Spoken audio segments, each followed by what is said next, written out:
March past का concept दिया है उनका निश्चित उन्होंने पहले ही उनका टेस्ट खराब कर दिया है बिहार के जनता के मतदाताओं। लेकिन ये मार्च बात करके उन्होंने अपना एक अशुभ यात्रा तय कर लिया है। वो लोग मछली भात का माछ भात का करेंगे तो हम सब लोग लिट्टी चोखा, दलपूरी खीर और मुरही कचौरी का हम लोग भोज करेंगे। और मुझे लगता है कि उससे हम लोग का मार्ग ज़्यादा आसानी से प्रशस्त होगा। और पूरा चंपारण में हम सब लोग जो करेंगे, चंपारण में जो मुरही कचौरी होता है उसका भोज करेंगे हम लोग। नमस्कार, मैं केशव कुमार झा, आप सभी का स्वागत है बिहार का number 1 YouTube channel live cities में। अभी हमारे साथ हैं बिहार विधान पार्षद और बिहार के वरिष्ठ भाजपा नेता संजय पासवान जी। पासवान जी, कल आपके सरकार ने तो मास्टर स्ट्रोक खेल दिया है, गरीब सवर्णों को 10% आरक्षण देने की बात कही है, लेकिन कैसे ये संभव हो पाएगा, क्योंकि ये लागू करने के लिए संविधान संशोधन करना पड़ेगा। देखिए, ऐसी घोषणाएं कई बार हो चुका है, मगर पहली बार किसी सरकार ने, वो भी केंद्र की सरकार ने, ये कहा है कि अपने इस निर्णय को लागू करने के लिए चाहे जो संवैधानिक बदलाव करना पड़े हम करेंगे। इसलिए मैं इस मोदी सरकार जी को, एनडीए के पूरे सिस्टम को मैं बधाई देता हूँ कि उस ढंग से इन्होंने किया है और अमेंडमेंट की बात भी कही है कि संविधान में अमेंडमेंट करना पड़े तो करेंगे, ये कहा उन्होंने। इसलिए बहुत स्वागत जो कदम है। और बिहार में ही नहीं, संपूर्ण देश में भारत से बिल्कुल एक सामाजिक तनाव कम होगा, ऐसा मुझे लगता है कि साहब ये करने का उपाय है। लेकिन सदन का आखिरी दिन है, शीतकालीन सत्र है, तो क्या ये संभव हो पाएगा? आज कहा कि प्रस्ताव आज बात होने वाला है। मुझे लगता है कि निश्चित तौर से हाउस बढ़ाने की बात भी चल रही है और उसमें मुझे लगता है कि ये प्रॉब्लम हम लोग का है और प्रॉब्लम हम सब करेंगे। इसलिए जनता को पूरा विश्वास करना चाहिए और प्रतिपक्ष के लोगों को भी विश्वास करना चाहिए कि हमारी सरकार ने जो निर्णय किया है उसको क्रियान्वयन करने में कोई कसर नहीं छोड़ेगा और ये होके रहेगा ये। लेकिन विपक्ष कह रही है कि 2019 की लोकसभा चुनाव के मद्देनज़र मोदी सरकार ये फैसला उठाया है, क्योंकि पिछले दिनों 3 राज्यों के चुनाव के जो परिणाम आए वो मोदी सरकार के पक्ष में नहीं थे। देखिए, राजनीतिक लाभ हो, सवाल है कि हम सब लोग भी कोई सन्यासी तो है नहीं, राजनीति करना है और उसी राजनीति के दौरान में समाज का कल्याण भी होना है, देश का हित भी होना है। तो मुझे लगता है कि इससे कुछ पॉलिटिकल लाभ भी अगर होता हम लोग को है तो ये अच्छी बात है, करना ही चाहिए, क्योंकि कई पॉलिटिकल कारणों से भी कई बदलाव होते रहते हैं। मैं मानता हूं कि हमारी सरकार कमिटेड है इस देश के गरीबों के लिए, चाहे गरीब किस जाति का हो, किस धर्म का हो। और ये काम उसी तरफ एक कदम है कि सबका साथ सबका विकास वाले बात जो हम लोग कहते रहे हैं, उसी की तरफ एक कदम है। और लागू करने के लिए, और विरोधी क्या कहेंगे, विरोधी तो कहेंगे हमारे हर अच्छे निर्णयों का विरोध करेगा, विरोधी होता ही इसीलिए है। लेकिन हम जानते हैं कि किसी में इसको विरोध करने की हिम्मत नहीं है। आप बिहार भाजपा के एक वरिष्ठ दलित नेता हैं, क्या आपको लग रहा है कि बिहार में या देश के और जगह दलित इससे नाराज होंगे, इस कदम से? नहीं, बल्कि मैं तो बधाई देता हूँ रामदास अठवाले जी को कि उस आदमी ने लगातार इस बात की लड़ाई लड़ा। और हम लोग खुद भी, मैं खुद भी इस प्रयास में लगा हुआ था कि गरीब सवर्णों को आरक्षण मिलना चाहिए। और रामविलास जी भी धन्यवाद के पात्र हैं और बहन मायावती जी ने भी कहा है। इसलिए इस मामले में जो बड़े बड़े नेता हैं इस देश के, दलित नेता, उन सब ने स्वागत किया है। बल्कि ये पिछले कई वर्षों से ये डिमांड लोग करते रहे हैं। इसलिए मुझे लगता है कि सबसे अधिक खुश कोई कम्युनिटी अगर है तो वह दलित कम्युनिटी है कि चलिए एक प्रबुद्ध वर्ग ऐसा जुड़ा जिसको आरक्षण दिया गया है, ताकि आरक्षण में जो गुत्थियाँ हैं उस गुत्थी को सुलझाने में और मदद मिलेगा हम लोग को, उन तमाम लोगों से। इसलिए मुझे लगता है कि दलित समाज सबसे अधिक आज प्रसन्न है क्योंकि उनकी डिमांड पूरी हुई है। आप बिहार भाजपा के वरिष्ठ नेता हैं, बिहार में डबल इंजन की सरकार है, लेकिन इसके बावजूद प्रत्येक दिन 7 लोगों से ज़्यादा लोगों की हत्या हो रही है।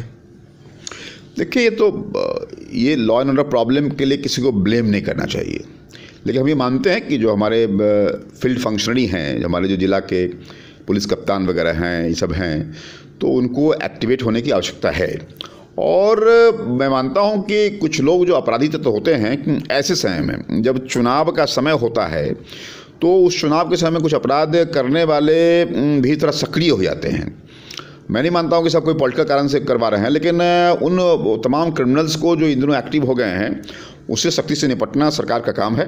और हमारी सरकार ने पूरा प्रयास किया है, बावजूद उसके कुछ बातों पर नियंत्रण हुआ भी है, लेकिन सरकार और भी एक्टिवली काम करे। हमारा गृह मंत्रालय, हमारे पुलिस का जो महकमा है वो इस तरफ पूरा सक्रिय हो जाए। इसमें हमारे तमाम मुख्यमंत्री और उप मुख्यमंत्री जी लगे हुए हैं और हमें लगता है कि नियंत्रण जल्द ही हो जाएगा। कल बिहार में महागठबंधन के द्वारा माछ भात खाएंगे और जिताएंगे महागठबंधन को एक भोज किया गया था मछली भात का। क्या आपको लग रहा है कि महागठबंधन आप लोगों को 2019 की लोकसभा चुनाव में टक्कर देगी बिहार में, क्योंकि सारे छोटे पार्टी एकत्रित हो गए हैं? देखिए, एक बात जान लीजिए, ये माछ भात का जो कॉन्सेप्ट है आज भी संपूर्ण देश में लगभग 30% से कम ही लोग नॉनवेज खाते हैं, और बिहार में मैं बता दूँगा आपसे कि थोड़ा 30% से ज़्यादा होगा, 40% लोग होंगे। लेकिन आज भी 60% लोग ऐसे हैं जो नॉनवेज नहीं कर लेते हैं।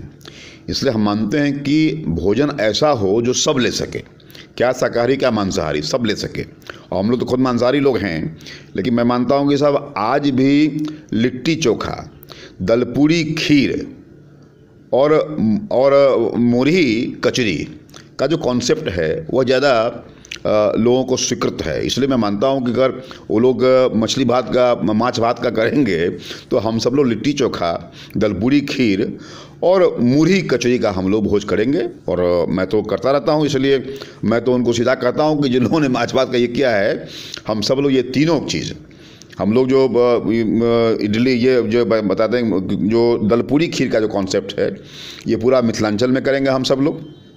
और पूरा चंपारण में हम सब लोग जो करेंगे, चंपारण में जो मुरही कचरी होता है उसका भोज करेंगे हम लोग।